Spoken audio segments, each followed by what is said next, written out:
solve each equation.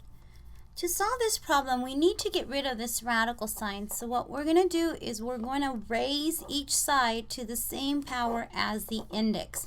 So my index here is an understood 2, so I raise it to the second power. So on the left-hand side, I'm going to end up with 4r squared.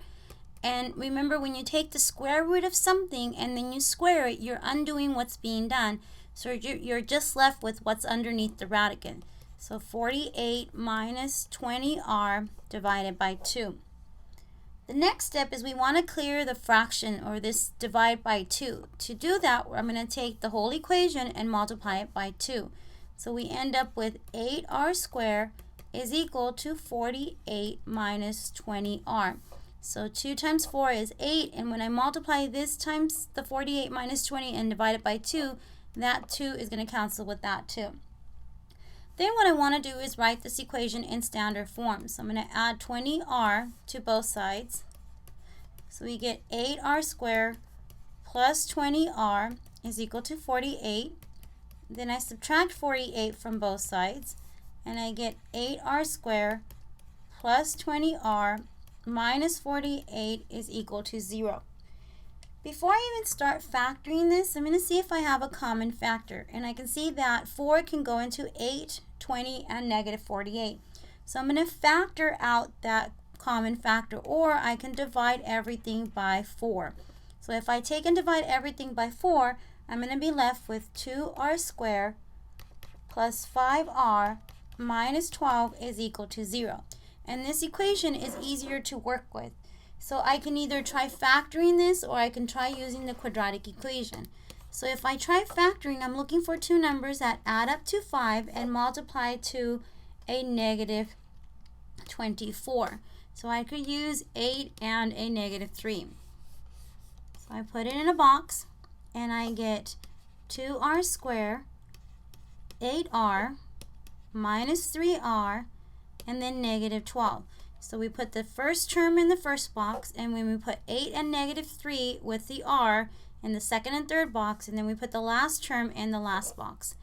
Then I'm going to factor out the common factor. So I'm looking for something that 2r squared and 8r have in common. So they have a 2 and an r in common. So 2r times r gives you 2r squared. 2r times 4 gives you 8r. r times a negative 3 gives you a negative 3r, and a negative 3 times a positive 4 gives you that negative 12. So then our factors are 2r minus 3 times r plus 4 equal to 0. So we set each of the factors equal to 0 and then solve for the variable. So we add 3 to both sides. We get 2r is equal to 3. Divide by 2, we get r is equal to 3 halves. Subtract 4 from both sides, and we get r is equal to negative 4. So if we look at this, remember when we take and square it, the solutions for the new solution may not be a solution to the original equation. So we need to go back and check. So if I check 3 halves in here, I'm going to take negative 2 times 3 halves. Is that equal to the square root of 48 minus 20 times 3 halves divided by 2? So on this side I get a negative 3, and then on this side, when I multiply the negative 20 times 3 and divide it by 2, take negative 20 divided by 2, that's negative 10. Negative 10 times 30, or excuse me, times 3 gives you 30. So 48 minus 30 excuse me, is equal to 18 divided by 2, and then the square root of 18 divided by 2, that's equal to the square root of 9, and the square root of 9 is not equal to negative 3. So we have to reject the 3 halves. Let's try negative 4.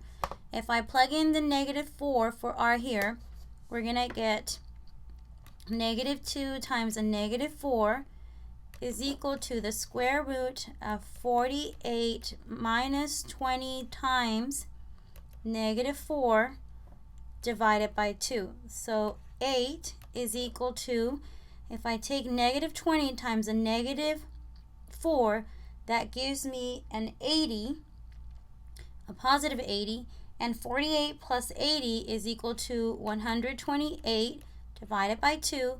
And then 128 divided by 2 is equal to the square root of 64, which is equal to 8. So r equals to -4 does work.